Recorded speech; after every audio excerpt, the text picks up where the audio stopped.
Кезектегі сөз тарих илимдеринин кандидаты, профессор, Кыргыздын белгилүү тарыхчысы Кыяз Молдоказымов агай. Сизде. Келиңиз.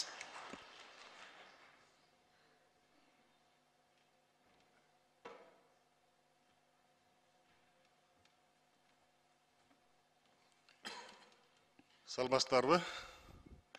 Жогорку кеңеште тарых темасын талкуулаган аябай жакшы көрүнөт экен бизге. Біз өткен жылы Қытайдан табылған 10 000 беттік архивтік документтерді 3 жылдан 4 жылдан бері қотара албай, қаражат мемлекет тарабынан қаражат бөлінбей келе жатқандығына байланыштуу жогорку кеңештин 5 депутатын топтой албай койгонбуз. 5 депутаты атайын чечимин чыгарып, бюджетке ошол Кытайдагы архивтик документтерди кыргыз тилине которууга каражат бөлүп берүү маселесин токтом менен кабинге берсин деп 5 депутатты топтой албай койгонбуз. Бул жерде бүгүн тарых темасында мына жаштар да келип атат. Жакшы депутаттардан 3 бар, бүгүн. Тарыхты жакшы көргөн депутаттардан 1-3 бар экен бүгүн. Жогорку кеңеште. Бул да кубанычтуу, 3. 90 депутаттан 3. Бул да кубанычтуу. Кабышканын ичинде. Бүгүнкү колдонуп аткан, талкуулап аткан мыйзам эгемендүүлүктү кабыл алган күндөн баштап кирсе аябай жакшы болот болчу. Биз 32 жыл кечигип атабыз. Анткени бүгүнкү мыйзамга, дал ошол мыйзамга ылайык келген архивдик документтер менен ошол ар бир адамдын бери дегенде 20 000 адамдын тагдыры архивте, ачылбай жаткан архивте тагдыры, булар эгемендүүлүк үчүн күрөшкөн адамдар. Дагы жакшы мына Болот агайыбыздын жардамы менен ата бейит ачылып калды. Бул кымыш өлкөлөрүндө уникалдуу көрүлчү. Бир гана Кыргызстанда ачылып калды. Болгону 138 адам. Ошол мезгилде мамлекетти түптөгөн инсандардын ошол жерде дээрлик 70-80% ошол жерде бар. Бирок Абдыкадыр Орозбековго окшогон Борбордук аткаруу комитетинин төрагасы репрессияга учурады, ал каякта жатат? Сөөгү каякта? Кыргыздын агартуучусу өткөн жылы 140 жылдыгын белгиледик. Ишеналы Арабаевдин сөөгү каякта жатат? Буга окшогон 1000 деген адамдарыбыз бүгүнкү күнгө чейин дайынсыз.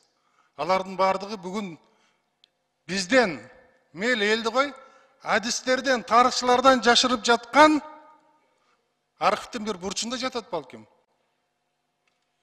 Эгерде ошол архивди ачса, ошолор каякта экени билинет. Бир эле Кыргызстанда эмес, балким мына Жусуп Абдрахмановдун документин Москвадан алдыртканбыз күндөлүгү менен. Чынбы? Москванын архивинен сураш керек. Ишеналы Арабаев Ташкентте каза болуп атат. Балким ал жактан сураш керек. Ага мына бул жерде Санарып министринин орун басары качып кетти окшойт, мындай жадап. Бул жерде улуттук архивдин өкүлү, директору сиз отурасыз, ошол башка архивдер менен дагы иштеш керек. Өзбекстанда, мен мына Ташкентке архивге көп барып атам, Өзбекстанда жыл сайын 31 августта репрессияга кабылган адамдардын арбагына Куран окутулуп, 5 тоннадан ашык казанга плов жасалып, ага мында Шавкат Мирамонович өзү барат. Элдин арасына барат. Өзбекстанда репрессияга дуушар болгондорго бери дегенде ар бир областка бирден музей курулду. Бирден музей курулду. Бизде мына ата бейиттеги музейибиздин кебетесин көр. Кече күнү мына Шавкат Мирамонович көрүп, балким ичинен ой байкуштар деп дагы ойлоду болуш керек.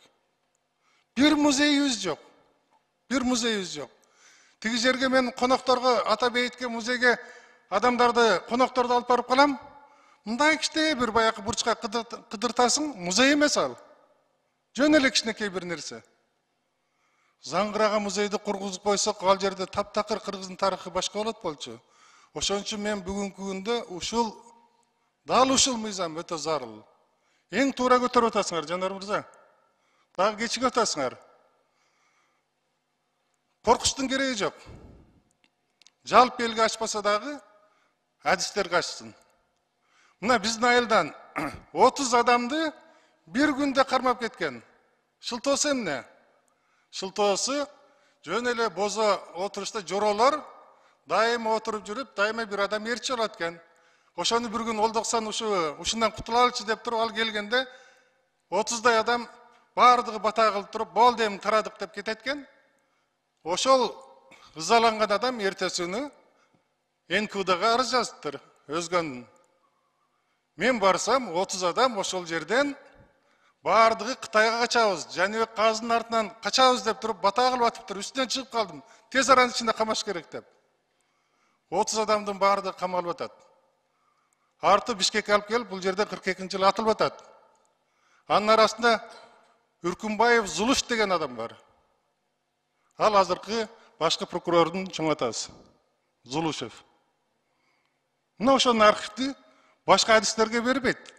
Мына КГБнын архивде турат. Мына Болот агай жазган китептин 9-томунда ошол фамилия турат. Кичинекей справка катары.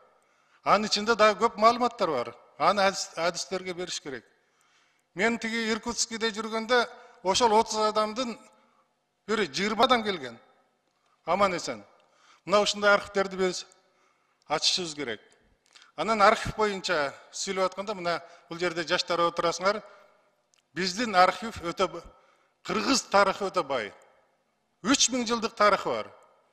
Кытайда мына 19-жылдан бери биз иштеп атып, Кытайдын тарыхчылары 10.000 беттен ашык архивдик документтерди таап беришти. 10.000 беттен ашык. Анын ичинде мурда 2200 жыл десек, азыр 3000 жылды далилдеген Ютайшандын макаласы менен кошо жыйнак чыкты. Бирок 10.000 беттик, мына каржы министрдин өкүлү отуруп атат, 10.000 беттик архивдик документтерди которууга 4 жылдан бери мен кайрылбаган адам калган жок. Президенттерге, мурунку президентке да 3 жолу айттым, азыркы президентке 4 жолу айттым, каржы министрлигине барат, башка жерге барат, жок. Жылына жок дегенде 10 миллион сом берип тургулачы. Казакстанга жылына бери дегенде 5 миллиондон 10 миллион долларга чейин бөлүнөт.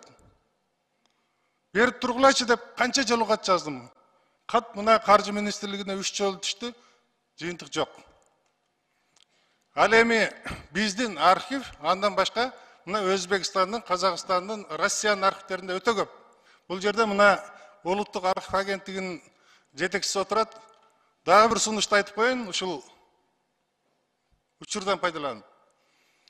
Ташкенттин архивинде Кыргызстанга байланыштуу бери дегенде 100.000 дело бар. 100.000 делонун эң чаканы 5 бет болсо, эң чоңу 1000 беттен турат. Ошондо канча 1000 беттик архивдик документ бар. Бирок бүгүн Өзбекстан кыргыз тарыхчылар үчүн 1 беттик архивдик документтин көчүрмөсүн алыш үчүн 450 сом коюп коюптур. Мен өткөндө 240 бет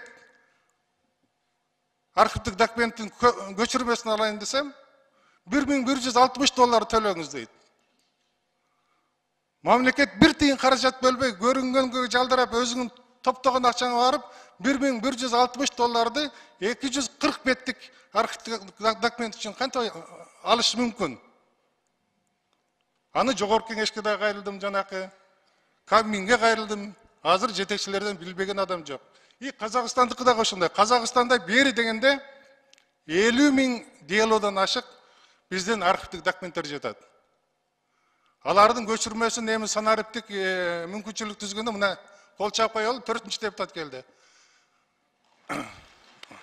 Дагы бир депутат кошулду, тарыхка кызыккан. Ошол Казакстанда 50.000 документтин архивдик документтин көчүрмөсүн алыш үчүн тарыхчыларга бери дегенде, эгерде азыркы баа менен алганда, бери дегенде 10 миллион доллардан ашык акча кетет. Эгерде ошону архивдик, мына мен өткөндө улуттук агенттиктин директору менен Улукбек менен сүйлөштүм Өзбекстандан. Бир келишимге кол коелу. Ошондо балким силерге бекер берели дейт. Тарыхчылар бары иштей албай калды. Тарыхчылар архивде иштебесе кантип тарых жазылат? Ошон үчүн муну жогорку кеңештин депутаттарына кулак кагыш, сиздер дагы ушул маселени кичине Жанар мырза жакшы кече күнү спикерге айтты. Спикер Акылбек Жапаровго айтты. Акылбек Жапаров бүгүн Шавкат Миромоновичка мүмкүнчүлүк болсо айтабыз дешти. Ислам Каримовдун учурунда Өзбекстан архиви биз үчүн жабык болчу. Мен Өзбекстан архивинде иштегениме быйыл 35 жыл болот. Biz кат менен кайрылсак, ошол мезгилде Ислам Каримовичтин көңүлү бизге Кыргызстанга түз эмес болчу, ошондо Өзбекстандын мамлекеттик борбордук архивинде кыргыздарга байланыштуу архивдик документ жок, ошон үчүн кыргыз тарыхчыларына уруксат бербейбиз деп койгон. Мен азыр айтып атам, 100 000 беттен, 100 000 делодон ашык кыргыздарга текшерүү дело бар. Эми ошону мына Шавкат Миромонович келгенден кийин кыргыз тарыхчыларына уруксат берилип ачылды. Эми жанакындай сүйлөшүлүп, бекер же арзандатылган мүмкүнчүлүк ачылса, ошондо гана тарыхчылар барып иштей алат. Ошону дагы бир кошумча катары айтып коеюн. Кытайдагы архивдик документтерди которгонго дагы каражат керек, каржы министри, жогорку кеңеш бир көтөрүп бериле. Антпесек 2 жылдан кийин, 5 жылдан кийин Кытай крест коюп койсо эмне кылабыз? Тарыхыбыз ошол боюнча калып калат. Бүгүн жакшы мамиледе турганда, жакшы учур болуп турганда, ошондо архивдик документтердин баардыгын алып алышыбыз керек.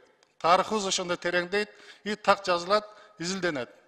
Ошон үчүн ушул маселеге да көңүл буруп коюңуздар. Бүгүнкү мыйзам долбооруна биз тарыхчылар колдон келишинче жардам беребиз, колдойбуз. Эң зарыл, эң керектүү мыйзам. Рахмат. Чоң рахмат, Кыяз агай.